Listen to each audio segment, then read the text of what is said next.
नमस्कार, कृषि जागरण में आपका स्वागत है। कृषि और स्वास्थ्य संबंधी अपडेट को पाने के लिए सबसे पहले सब्सक्राइब बटन दबाएं और घंटी को दबाना ना भूलें ताकि आपको मिले हर जानकारी झट से।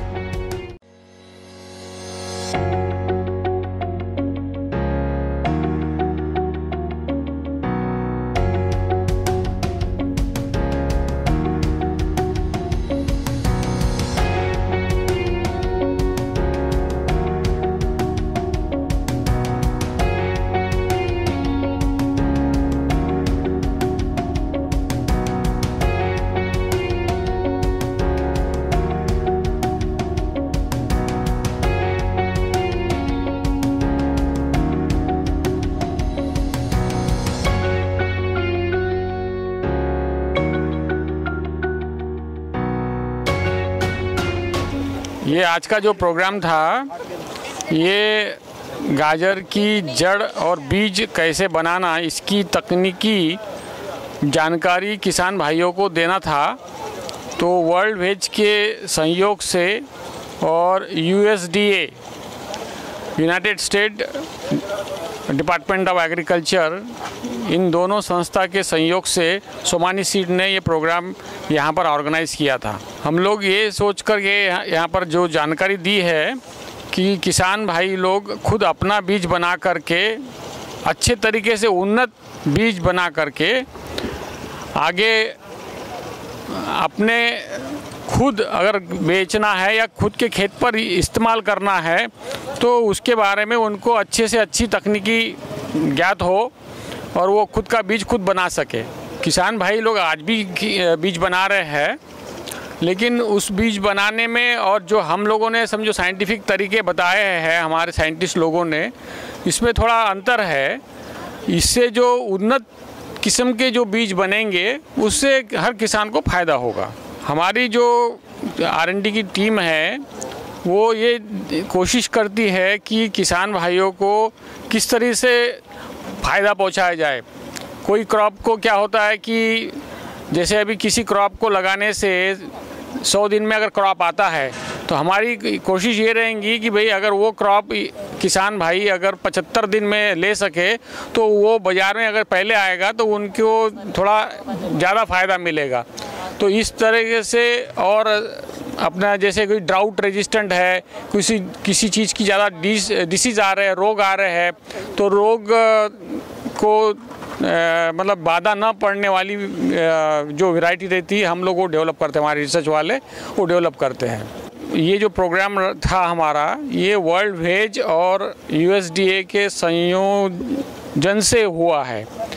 तो ये अगर वो लोग और बोलेंगे कि अगले साल उनको समझो पंजाब में करना है या राजस्थान में करना है तो वहाँ हम लोग ऑर्गेनाइज करेंगे। किसान लोगों को यही संदेशा देना चाहेंगे कि पहले जो भी आप वैरायटी लगाना है या बेचना मतलब ख़रीदना है, वो 1 साल उसका पहले ट्रायल लेके देखे। जैसे अभी जो DG आए थे, जो डायरेक्टर जनरल जो आए थे डॉक्टर सैनी, उन्होंने भी किसान भाइयों को यही कहा है कि कोई भी चीज़ ज़्यादा लगाने के पहले आप उसका ट्रायल लगा के देखिए और उसके जब रिज़ल्ट आते हैं तब अगले साल आप ज़्यादा एरिया लगाइए। तो ऐसा ही किसान भाइयों ने करना चाहिए, हमारा संदेश है। नमस्कार, मेरा नाम डॉक्टर प्रदीप के पंत है। मैं सोमानी सीड में वाइस प्रेसिडेंट नॉर्थ इंडिया हूँ।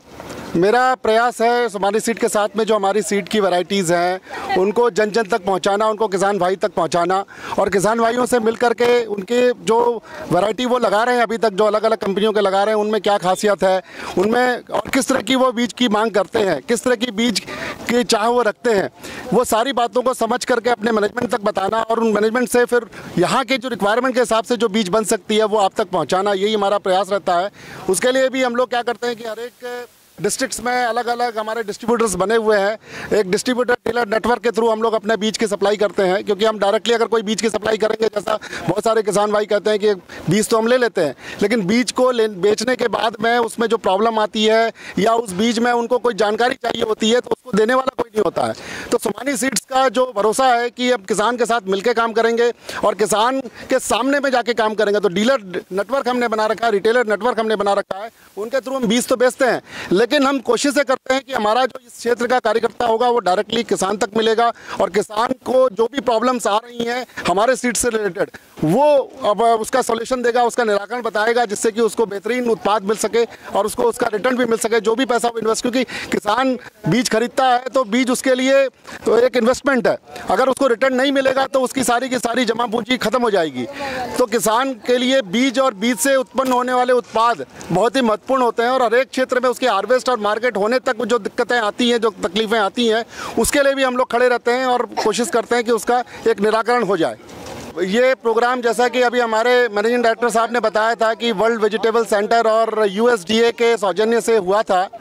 हम लोगों का प्रयास ये था कि जो लोग गाजर के जड़ और बीज का उत्पादन कर रहे हैं उनको किस तरह की परेशानी आ रही है, क्या क्या इनकी प्रॉब्लम्स हैं, वो उसको सुनना और उसके साथ साथ में जो टेक्नोलॉजी है, मतलब जो सीड प्रोडक्शन की टेक्नोलॉजी है जो लेटेस्ट काफ़ी इम्प्रूव हो चुकी है, वो किसानों तक पहुँचे। जो भी हम लोग रिसर्च करते हैं वो रिसर्च लैब में होता है, लेकिन हम लोगों का मानना है कि उस लैब से उस चीज़ को बाहर निकालें और किसानों तक पहुँचाएँ। इसलिए हम लोग किसान के घर तक, जो हमारा ट्रेनिंग प्रोग्राम था, आपने देखा होगा कि हमने किसान के खेत में आकर के, किसान के घर पे आकर के ट्रेनिंग दे रहे हैं, न कि किसान को हमने अपने घर में बुलाया। इससे क्या है कि ये कंफर्टेबल महसूस करते हैं अपने घर पे रहते हुए। और दूसरा, जो समय इन्होंने दिया है, ये समय अगर हम इनको दिल्ली बुलाते या कहीं और बुलाते तो वो समय दे नहीं पाते। यहाँ पर चूंकि इनका घर था और इन्होंने अपने पूरे दिल से यहाँ पर आकर के इस चीज़ को सुना, तो मुझे उम्मीद है कि इन्होंने जैसे कहा कि सिलेक्शन इनकी कुछ भ्रांतियाँ थी, कुछ गलतफहमियाँ थी कि जड़ की कटाई कितनी होनी चाहिए, ये इन्होंने सीखा कि जड़ की कटाई का जो मतलब स्टैंडर्ड है वो क्या होना चाहिए। दूसरा, सीड प्रोडक्शन में जब हार्वेस्टिंग करते हैं तो कहाँ पर हार्वेस्टिंग कितना और किस तरह से करेंगे, ये दो बातें इनको लगी कि शायद इससे मुझे लगता है इनको फ़ायदा होगा। और जो हमारा प्रयास है कि उन्नत बीज का जो पैदावार है यहाँ पर कैसे बढ़ी, उस पर हम सफल हो जाएंगे। डॉक्टर नरेंद्र सिंह है। मैं पूसा में करीब 40 साल एज ए साइंटिस्ट काम किया है। उसके बाद 20 साल हो गए हैं वेजिटेबल में ही लोगों को सलाह देता हूँ। नेशनल सीड कॉरपोरेशन में भी मैं एडवाइज़र था, DRDO में एडवाइज़र था, उसके बाद ग्लोबल एग्री सिस्टम में और कई कंपनियों में मैं सलाहकार रह चुका हूँ। उसमें 2-3 फ़ायदे होते हैं कि लाइन से लाइन की दूरी भी बराबर रखी जाती है, पौधे भी उसमें ज़्यादा आ जाते हैं और गाजर जो टेढ़ी मेढ़ी या छोटी रह जाती हैं वो नहीं होती हैं, एक जैसी गाजर उगती हैं। तो इसके लिए अगर वो मैकेनिकल सीडर का उपयोग करें। और तीसरी बात, जो किसान भाई अक्सर नाइट्रोजन गाजर में ज़्यादा दे देते हैं, उससे क्या होता है कि ऊपर की आल बढ़ जाती है और नीचे की गाजर छोटी रह जाती है। इसके लिए गाजर के लिए जो आपने खाद देनी है वो शुद्ध 100 किलो नाइट्रोजन, 50 किलो फास्फोरस और 50 किलो पोटाश प्रति हेक्टेयर के हिसाब से।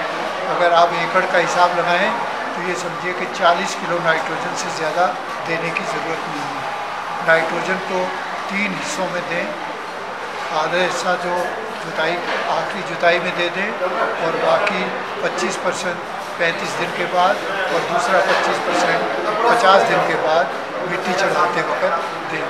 तो जिससे, और दूसरी बात, गाजर में पानी जो सिंचाई करनी है वो हल्की सिंचाई होनी चाहिए और जल्दी होनी चाहिए, क्योंकि शुरू में जब तापक्रम काफ़ी ज़्यादा होता है तो उसमें गाजर की बढ़ार रुक जाती है। लेकिन ये भी खास ख्याल रखें कि पानी जो है शाम के टाइम पे लगाएं, क्योंकि अक्सर आपने देखो गाजर फट जाती है। तो गर्मी के मौसम में आपने सुबह के टाइम पे या दोपहर को पानी लगा दिया तो एकदम गाजर का टेम्परेचर कम होगा और बाहर का टेम्परेचर ज़्यादा है तो गाजर फट जाएगा। सर, मेरा नाम अभय सिंह है। मैं खेड़ी वर्ग से गांव से बिलोंग करता हूं। मैं खेती करता हूं, साथ में पशु रखता हूं और खेती हर प्रकार की करते हैं। जैसे सबसे ज़्यादा हम गाजर के पर निर्भर हैं, गाजर की खेती करते हैं और उसके साथ साथ जैसे फुटकर ककड़ी है, घिया है, तोरी है, अन्य जो बेलें की खेती होती है वो सभी करते हैं। लेकिन अब की बार मैंने प्रयत्न किया है कि वे फूलों की खेती करें साथ साथ। जबकि आज जो सेमिनार हमने देखा है, जो लगा है यहाँ गाजर के बारे में, उसके बारे में बहुत कुछ सीखने मिला है। जैसे हम पहले गाजर बेचते थे वैसे ही समतल ज़मीन बांध बूंद करवा के वैसे करते थे, खाद वगैरह नहीं डालते थे। आज इनसे हमने बहुत कुछ सीखने को मिला है। खाद, ये खाद इतनी डालनी चाहिए, ये खाद इतनी डालनी चाहिए, ये इतनी डालनी चाहिए, बुआई से पहले इतना होना चाहिए और पानी किस हिसाब से। हम पहले सूखे में बीजते थे, लेकिन आज डॉक्टर साहब के जानकारी हेतु हमें पता मिला कि पहले पानी लगाना चाहिए, उसके बाद ही जब थोड़ी मिट्टी स्वच्छ हो जाए तो उसके बाद बिजाई करनी चाहिए। मेरा नाम रामकृष्ण है जी, गांव खेड़ीबरकी है और खेती बाड़ी गाजर करता हूँ और बाड़ी भी करता हूँ जी। और ये जो कंपनी आई है इस पे मैं आज का ट्रेनिंग कैसा था? बहुत अच्छा था जी। क्या क्या जानकारियाँ मिली आपको? जानकारी बीज के बारे में भी दी इनको और गाजर के बारे में बताई, और ज़्यादा मेरे जो गाय का गोबर है उसके प्रति भी हमने बताया भाई ये बहुत ही लाभदायक होता है, भाई इसको खेतों में डालो। एक गऊ का गोबर 5 किले पका सकते हो आप। मैं सरसों की कर रहा हूँ और बाड़ी की जी, और ककड़ी गाजर के अलावा ककड़ी, घिया, तोरी, भिंडी ये सब्जी कर रहा हूँ मैं फिलहाल। मेरा नाम साधुराम है, गांव मेरा खेड़ीबरकी है और जो है हम गाजर की खेती करते हैं। अभी गेहूं लगाया हुआ है। तो आज ये ट्रेनिंग प्रोग्राम में आगे हमें बहुत अच्छा लगा और बहुत कुछ सीखने को मिला। जैसे हम गाजर का बीज तैयार करते हैं तो गाजर की जो कटाई करते हैं नीचे से वो हम कम करते थे, ऊपर से भी कटिंग छोटी करते थे। लेकिन आज यहाँ सीखने का मिला कि 1/3 उसकी कटिंग करें और तिरछी कटिंग करके उसको हम लगाएं ताकि वो अच्छी पैदावार देगी। और उस जो बीज बनेगा उसकी जो पहली जो शाखा निकलेगी, जो कुंपल निकलेगी, उसी को रखना है और दूसरी को, बाकी सभी को हम जो है ना कटिंग कर देंगे। और उनका जो लगाने का गैप है वो थोड़ा थोड़ा करेंगे, ज़्यादा दूर में नहीं लगाएंगे ताकि वो फैले ना और वो सीधी जाए, ताकि वो बीज अच्छा बने हमारे।